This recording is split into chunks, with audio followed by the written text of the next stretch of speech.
السلام علیکم ناظرین گرامی، آج ہم آپ کی خدمت میں علامہ محمد اقبال کے کچھ دلچسپ واقعات پر روشنی ڈالیں گے۔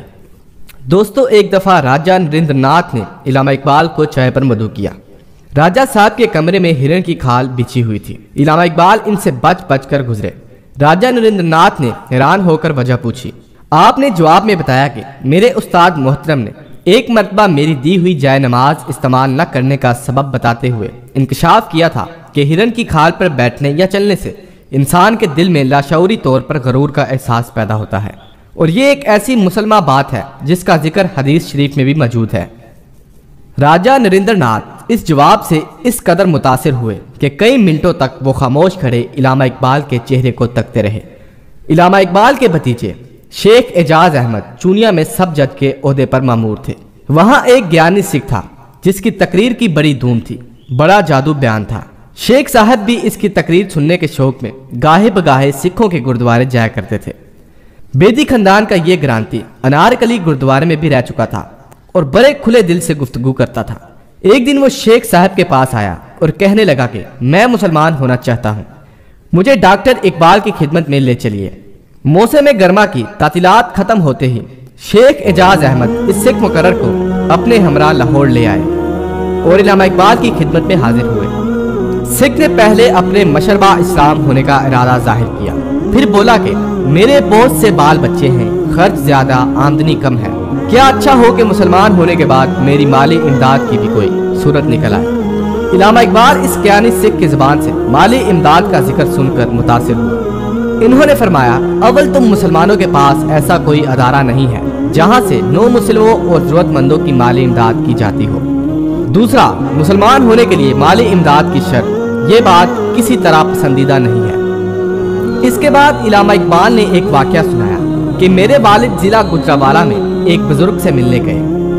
یہ بزرگ گاؤں سے باہر چرپائی پر بیٹھے چند صاحبوں سے باتیں کر رہے تھے۔ اتنے میں ایک جنگلی خرگوش جس کے پیچھے کتے لگے ہوئے تھے بھاگتا ہوا ادھر آیا اور چرپائی کے نیچے بیٹھ گیا۔ اس خرگوش کا جو کتے تعاقب کر رہے تھے وہ چرپائی پر آدمیوں کو بیٹھا دیکھ کر ٹھہر گئے، اور وہ بزرگ یہ منظر دیکھ رہے تھے۔ انہوں نے خرگوش کو مخاطب کر کے فرمایا، اے عقل مند، پناہ بھی لی تو انسانوں کی۔ علامہ اقبال یہ واقعہ سنا رہے تھے اور ان کا چہرہ تمتماتا جا رہا تھا، یہاں تک کہ ان پر رکت طاری ہو گئی۔ انہوں نے صوفے پر اپنی ٹھوری رکھ دی اور زاروں قطار رونے لگے۔ ان کی آنکھوں کے آنسو جو ابھی تک چھلک رہے تھے اب موتیوں کی طرح ٹوٹ ٹوٹ کر گرنے لگے۔ اور پھر گیانی حکیم نے اس حکیمانہ مثال کو کچھ سمجھا اور کچھ نہ سمجھا اور خاموشی کے ساتھ چلا گیا۔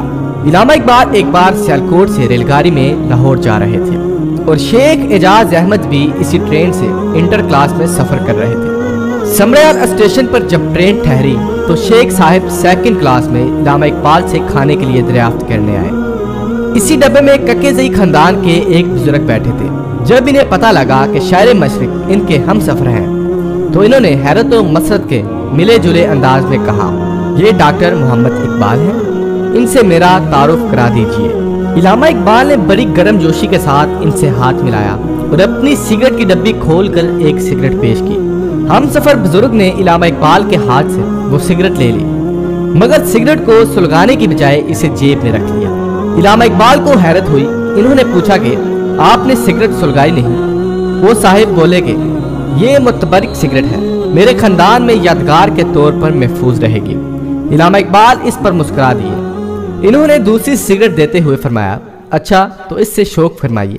ہم سفر بزرگ نے دوسری سگریٹ بھی سلگائے بغیر جیب میں رکھ لیا اور پھر علامہ اقبال مسکرائے اور چپ ہو گئے۔ مغلیہ شہزادہ علامہ اقبال اور دکن کے مشہور علم دوست وزیر اعظم مہاراجہ سرکشن پرشاد کے مابین بڑے پرخلوص مراسم تھے اور آپس میں خط و خطابت بھی رہتی تھی۔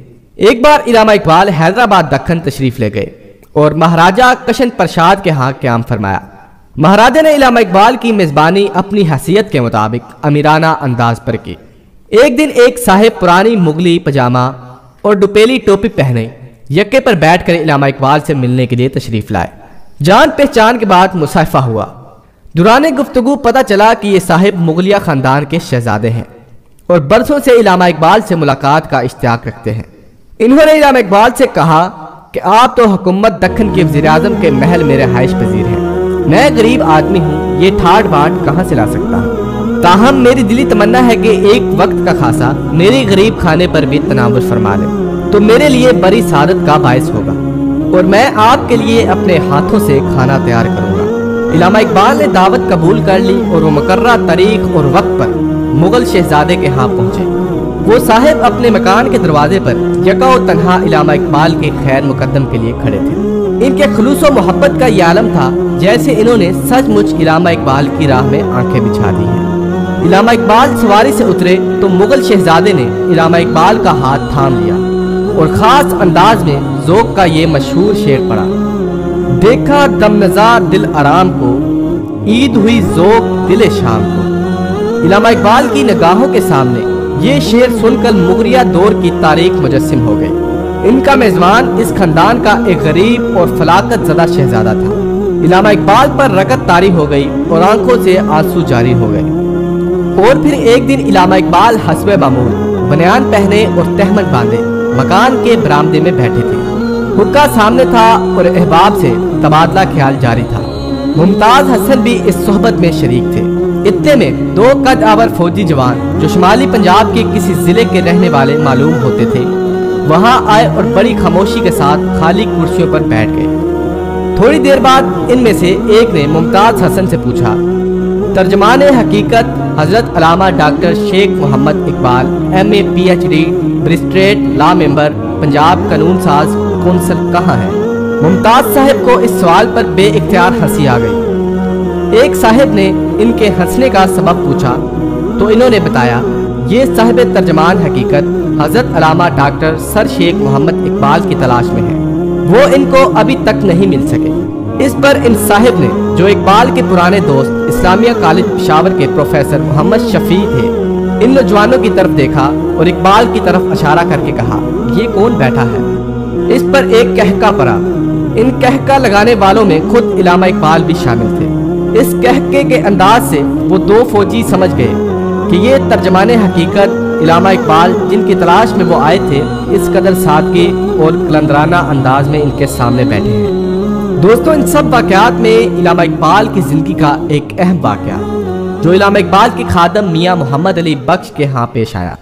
मुजाहिद मिल्लत हज़रत मौलाना मोहम्मद अब्दुल सत्तार नियाज़ी इस वाक़े के असल रावी थे। गुजरावाला के एक बुजुर्ग अली बख्श के पास आए और कहा कि इन्हें इलामा इकबाल की ज़िंदगी के कुछ वाक़यात बताए। अली बख्श ने जवाब दिया, मैं सारी बातें कह चुका हूँ, अब कोई बात बाकी नहीं रही। जब इस बुजुर्ग ने इसरार किया तो अली बख्श ने कहा, हाँ एक वाक़या ऐसा है जो पेश आया मगर इलामा इकबाल ने इसकी तफसीलात मुझे नहीं बताई। एक रोज़ इलामा साहिब मेरी फ़दाकाराना खिदमात से मसरूर थे और मुझे कहा, अली बख्श बताओ तुम्हें क्या दूँ कि तुम खुश हो जाओ। मैंने जवाब दिया कि जो मामलात आपको एक दिन पेश आया था और मैंने इसके बारे में आपसे सवाल किया तो आपने बताने से इनकार कर दिया, वो बताइए। इलामा ने फरमाया, अब बताना चाहता हूँ मगर इस शर्त के साथ कि मेरी हयात में ये किसी को ना बताना, अलबत्ता मेरी ज़िंदगी के बाद बता सकते हो। वो वाक़या यूँ है, एक रोज़ निस्फ शब इलामा इकबाल बिस्तर पर लेटे हुए थे, बेहद बेचैन और मुस्तरब थे। दाएं बाएं करवट बदलते थे। यकायक आप उठ खड़े हुए और कोठी के दरवाजे की तरफ गए। मैं भी पीछे चला गया। इतने में एक पाकीज़ा बुजुर्ग अंदर दाखिल हुए। इनका लिबास खूबसूरत और सफ़ेद था। इन्हें आप अंदर ले आए और पलंग पर बिठा दिया और खुद नीचे बैठकर बुजुर्ग के पांव दबाने लगे। इस दौरान अलामा साहिब ने इनसे पूछा कि आपके लिए क्या लाऊं। इन्होंने जवाब दिया कि दही की लस्सी बनाकर पिला दो। इस पर इलामा साहिब ने मुझसे कहा कि जग ले जाओ और लस्सी बनवा कर लाओ। मैं हैरान था कि इस वक्त लस्सी कहाँ से हासिल करूं। बाटी गेट जाकर मुसलमान की दुकान से बनवा कर लाऊं या स्टेशन जाऊं।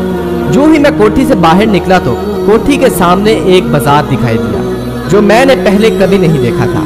बाजार में मुझे एक लस्सी वाले की दुकान नजर आई। मैं इसके पास गया और इसे कहा, मुझे जग में लस्सी बनाकर दे दो। इसने जग मुझसे लेकर अच्छी तरह धोया, फिर एक दही की सनक उठाकर अपने गडवे में लस्सी बना दी और जग में भर दी।